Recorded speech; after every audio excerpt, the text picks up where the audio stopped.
Bem-vindos a mais um vídeo. No vídeo de hoje eu vou gravar aqui na rua enquanto tô indo pra escola, porque a rotina tá um pouquinho bagunçada. Mas também acho que é melhor pra ter um cenário diferente, né? Enfim. Bom, nós já tivemos algumas desistências na escola. De brasileiro, eu só sei um. Eu não era próxima. Cheguei assim, aí enrolei junto no começo, que tava todo mundo se conhecendo. Então, cheguei a conversar com ele, mas não sei quase nada assim da vida pessoal dele, das condições financeiras ou psicológicas, enfim.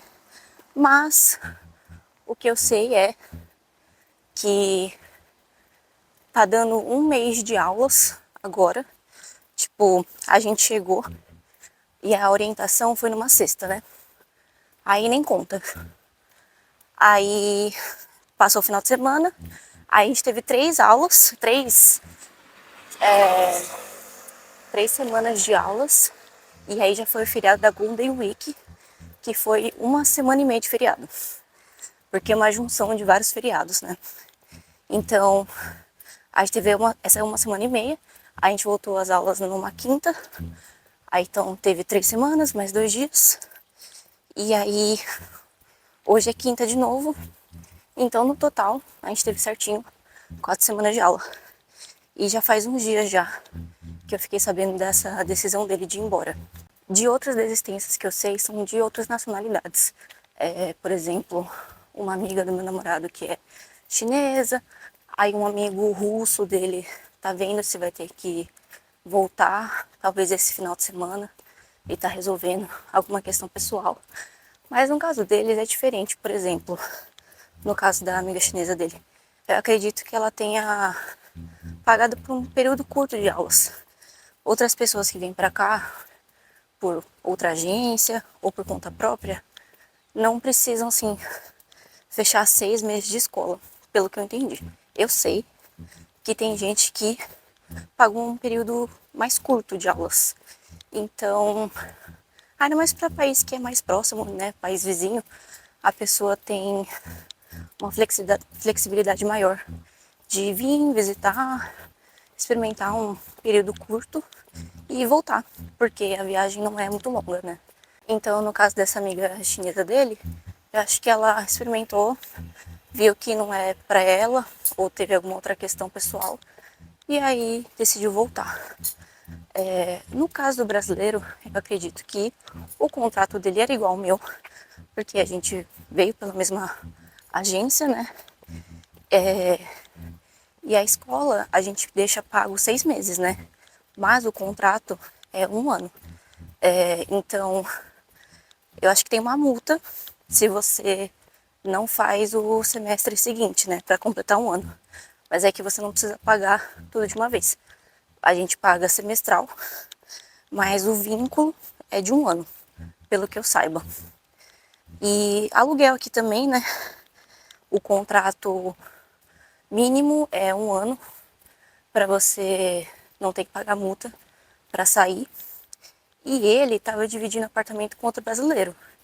Então não sei como que tá o caso desse outro brasileiro também, como que ele vai fazer para pagar o aluguel sozinho. Assim, não comentando de nenhum caso específico, mas pra gente que é brasileiro é uma mudança grande, né? A gente tá no outro lado do mundo e pra gente, geralmente, o plano de quem vem pra cá é pensando numa mudança de vida mesmo, né? Seja dar continuidade em alguma carreira que você tem no Brasil, mas que você não tem o mesmo reconhecimento, ou que aqui paga muito melhor, ou alguém que vai recomeçar do zero mesmo, tudo, largar tudo, toda a vida no Brasil. Mas é um investimento tanto financeiro quanto emocional, psicológico. Tem que ter cabeça, né? Então não é para qualquer um. Eu, pelo menos, eu não viria se fosse para vir sozinha. Eu vim com meu namorado, né? Cada um tem seus planos de vida, né? Mas, tipo, a gente vir junto, ter a companhia um do outro, ter um apoio emocional e tá construindo uma vida nova junto é totalmente diferente.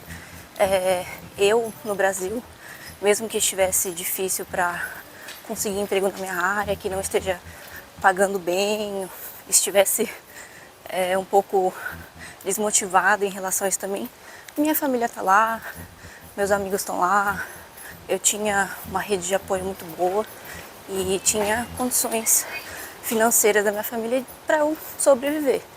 Então, não tinha motivação suficiente se fosse para vir aqui e ficar sozinha num país diferente, que você não tem a língua, então você tem que se conhecer muito bem antes de vir. Também não vai achar que você vai mudar de personalidade só porque você está mudando de país. Se você fosse mudar de cidade também, não aconteceria isso. Você é você, e se você já desenvolveu o seu lóbulo pré-frontal, já tem uma maturidade para entender isso, você sabe que você não vai mudar a pessoa que você é, mesmo que você tente mudar um pouco a sua personalidade, você é você. Obviamente, tem a questão de que eu falei, se você já tem essa maturidade, porque a pessoa que eu era antes de entrar na faculdade e a pessoa que eu sou depois de ter feito 6 anos é totalmente diferente. Eu era bem mais tímida antes e agora eu não sou. Mas quando eu entrei na faculdade eu tinha 19 anos, agora eu vou fazer 26. Então eu estava desenvolvimento da minha idade adulta, né? Então, se você vem pra cá já com seus 20 e tantos anos, você já é adulto, já tem que ter essa noção. Enfim, né? Se você quer vir pro Japão, venha, mas planeje direitinho toda a sua vinda. Tenha noção da sua realidade. E assim, alguns influencers, youtubers, enfim, falam sobre como conseguir vir pra cá sendo pobre. Mas, gente, assim, tudo bem que é um clickbait, ok, sabe? Vai chamar a atenção. E eles falam da realidade deles, mas tem muita gente que se ilude com esse discurso. Eu já recebi mensagem no privado, no WhatsApp, de outra pessoa que estava para assinar com a agência também, que falou tipo, eu ganhei um salário mínimo e tô juntando não sei quanto, você acha que vai dar certo? E assim, eu falei para ele, pesquisa bem, junta tudo que você puder, tenta conseguir um emprego melhor, fica uma condição boa de vida aqui antes de ir, porque não adianta nada você vir pra cá com pouco dinheiro, com um básico só, porque aí você vai chegar aqui e vai quebrar a cara, tanto financeiramente quanto em questão de estudo. Tipo, muita gente também vem, acredita que tá tudo bem vir com nada de japonês, e eu não vim com N5, mas eu estudei bastante, bem mais do que as 150 horas mínimas. Já tinha estudado uns 500 kanjis, só não tinha memorizado tudo. Mas eu, particularmente, recomendaria vir com N4, pelo menos. N5 também serve, também, tipo, você consegue. Só que a partir do N4 para cima, a sua vida vai ser bem mais tranquila, vai ser bem mais fácil para você conseguir emprego. Você tem que vir com uma reserva financeira também para te sustentar aqui os primeiros meses que você não vai conseguir emprego. E mesmo que você consiga rápido, tipo, eu consegui relativamente rápido, mesmo assim, você só vai receber o seu salário, um mês depois, um mês e meio depois, que é o padrão daqui. Então, tem que vir com o dobro do dinheiro que geralmente falam para trazer. Eu acho, pelo menos.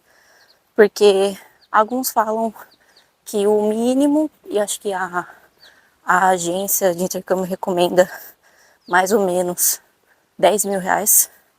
Eu recomendo trazer o dobro, porque no nosso caso, por exemplo, já foi bastante dinheiro, mas porque a gente investiu na nossa qualidade de vida aqui de moradia, né? A gente investiu, assim, na casa, e isso que a gente nem investiu muito, a gente não comprou muitos móveis, assim. Nosso maior investimento foi o futon, para poder conseguir descansar bem, que é ortopédico e tudo mais. E a gente não tem ostentado nada.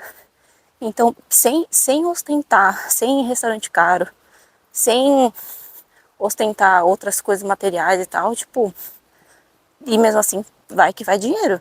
Então, se você trouxer, tipo, 10 mil só, eu acho que você vai contar os grãos de arroz que tá comendo, porque senão vai dar uns meses e aí as contas não vão fechar. Eu acho que, assim, dá pra viver, sim, com esses 10 mil, só que aí você não vai conseguir fazer quase nada. Ah, e esse dinheiro que eu digo, assim, pra trazer bastante a mais, é porque 2 meses antes do próximo semestre, você já tem que pagar o próximo semestre da escola. Então, muita gente quebrou a cara com isso aqui também.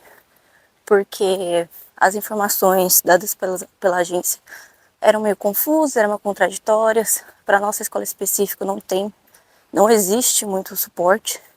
Então, eles nem têm essas informações para passar para a gente. E aí, muita gente chega aqui com o primeiro semestre pago, né? Mas não espera que já vai, daqui uns 4 meses depois, já vai ter que pagar o próximo semestre. Porque você chega um pouquinho antes de começar as aulas. Aí vai dar um mês de aula, aí você vai já conseguir o emprego. Aí você vai receber o primeiro salário. E isso que você também provavelmente ainda não vai ter conseguido fazer todas as 28 horas semanais. Aí você vai receber o salário daqui um mês e pouco depois. Aí já passou 3 meses. E aí você só vai ter mais um salário de um mês e aí a escola já vai estar cobrando o próximo semestre. Tipo, você tem um período de tempo para poder pagar, mas você tem que pagar adiantado o semestre que você vai pagar. Então, esse dinheiro assim a mais que o recomendado que eu estou recomendando trazer é para você já ter o dinheiro do próximo semestre também, para você não passar aperto. Gente, o que não falta é a história de ex-intercambista ou, sei lá, veterano que ainda tá, que teve que ficar um tempo sem pagar a conta de luz, que teve que ficar um tempo comendo o básico do básico para sobreviver porque as contas não estavam fechando. Gente que teve que desistir do sonho de ficar aqui porque não tinha da onde tirar dinheiro para poder permanecer. E aí foi e largou tudo, tipo, não fechou o contrato do aluguel, não fechou as coisas, os contratos, tudo antes de ir embora. E aí a conta que ficou aqui ficou em aberto e a pessoa só voltou pro Brasil e foda-se. Mas aí o nome dela aqui fica sujo. Então, quando ela voltar, se ela voltar, ela não vai conseguir fazer muita coisa. Bom, o vídeo de hoje fica por aqui. Deixa seu comentário, sua curtida, compartilha, ativa o sininho para receber notificação dos próximos vídeos.